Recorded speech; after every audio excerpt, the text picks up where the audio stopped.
नमस्कार। रोहतास थाना के पास जो कल घटना सामने आई है, उस घटना के बाद से उसका असर आज सासाराम के जो वन विभाग कार्यालय है वहां पर साफ दिखाई पड़ रहा है। सामने में वन विभाग का कार्यालय है, जिस कार्यालय के गेट को बंद कर दिया गया है और किसी भी व्यक्ति को अंदर जाने की इजाज़त नहीं है।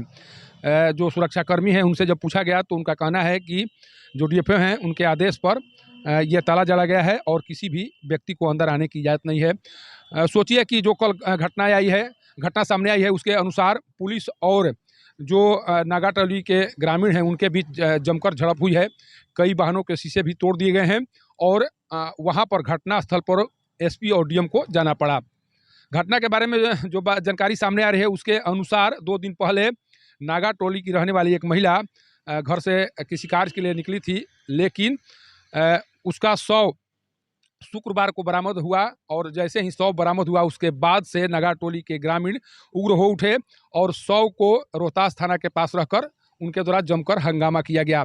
आरोप लगाया गया कि वन विभाग के कर्मी या अधिकारी के द्वारा पहले महिला के साथ रेप किया गया, उसके बाद साक्ष्य को मिटाने के लिए उन लोगों के द्वारा महिला को पहाड़ से नीचे ढकेल दिया गया, जिसके बाद उनकी मृत्यु हो गई। और इसी आरोप के आधार पर ग्रामीणों के द्वारा जमकर हंगामा किया गया। उस हंगामे में पुलिस और ग्रामीणों के बीच जमकर झड़प हुई, कई वाहनों के शीशे तोड़े गए, जिसके बाद पुलिस के जो वरीय अधिकारी हैं एसपी और डीएम दोनों घटना स्थल पर पहुंचे और उनके द्वारा वहां पर किसी तरह से समझा बुझाकर वहां से शव को उठाकर ट्रॉमा सेंटर में लाया गया, जहां पर शव का पोस्टमार्टम कराया गया।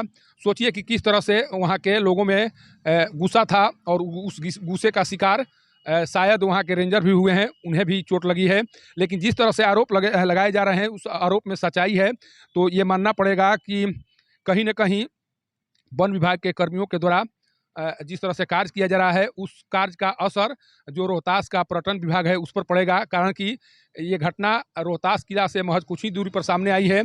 अगर इस तरह की बात, अगर रेप की बात अगर सही पाई गई तो इसका असर साफ आने वाले दिनों पर जो पर्यटन विभाग है उस पर पड़ेगा, या जो भी पर्यटक आने वाले हैं उन पर पड़ेगा। कारण कि उन्हें लगेगा कि वो जगह हमारे लिए सेफ नहीं है। वैसे भी पहले से जो कैमूर पहाड़ी है, रोहतास में स्थित जो कैमूर पहाड़ी है, नक्सलियों के कारण वो विवाद में रहा करती है। और ये घटना जब आई सामने, उसके बाद से जो पर्यटक आने वाले हैं या जो भी महिलाएं उस किला के दीदार को लेकर जाने की इच्छा रखती हैं, उनके मन में भय व्याप्त होगा और इसका असर दूरगामी पड़ेगा। इसलिए जो भी आरोप लगाए गए हैं उसकी सत्यता की जांच की जानी चाहिए। वहाँ पर जैसे ही प्रदर्शन शुरू हुआ उसके बाद से भीम आर्मी के जो नेता हैं अमित कुमार पासवान, वो भी पहुँचे हुए थे। उनके द्वारा कोशिश की गई किसी तरह से इस मामले को सलटाया जाए, लेकिन उनकी कोशिश नाकाम रही। अंततोगत्वा वो कुछ हुआ जिसकी अंदेशा शायद वन विभाग या प्रशासन को भी नहीं थी, लेकिन वो घटना सामने आई और उस घटना के बाद से पूरा रोहतास में एक तरह से कोहराम मच गया है। और जिस तरह से वन विभाग के कार्यालय को आज बंद किया गया है, उसे साफ लग रहा है कि किस तरह से वन विभाग के अधिकारी उस घटना को लेकर काफ़ी एक तरह से चिंतित हैं और उस सच्चाई को भी जानने का प्रयास हो सकता है कि डीएफओ के द्वारा किया जाए। लेकिन डीएफओ से बार बार संपर्क करने की कोशिश की जा रही है। डीएफओ फ़ोन उठाना मुनासिब नहीं समझ रहे हैं, नहीं समझ पा रहे हैं, वो फ़ोन नहीं उठा रहे हैं, इसलिए उनका पक्ष जाना नहीं जा रहा है और ये पता नहीं चल पा रहा है कि जो आरोप लगाया गया है उसमें कितनी सच्चाई है। लेकिन जिस तरह से अमित पासवान के द्वारा मांग की गई है कि जो आरोप लगाए गए हैं उसकी गंभीरता से जाँच हो और जो पीड़ित परिवार हैं उन्हें जो अनुदान है या जो सरकारी प्रक्रिया है उसके तहत उन्हें सहयोग प्रदान किया जाए।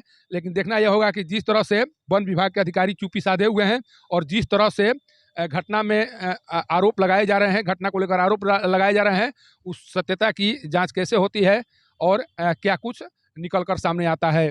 वन विभाग के कार्यालय से पब्लिक न्यूज़ के लिए सत्येंद्र चौबे की रिपोर्ट।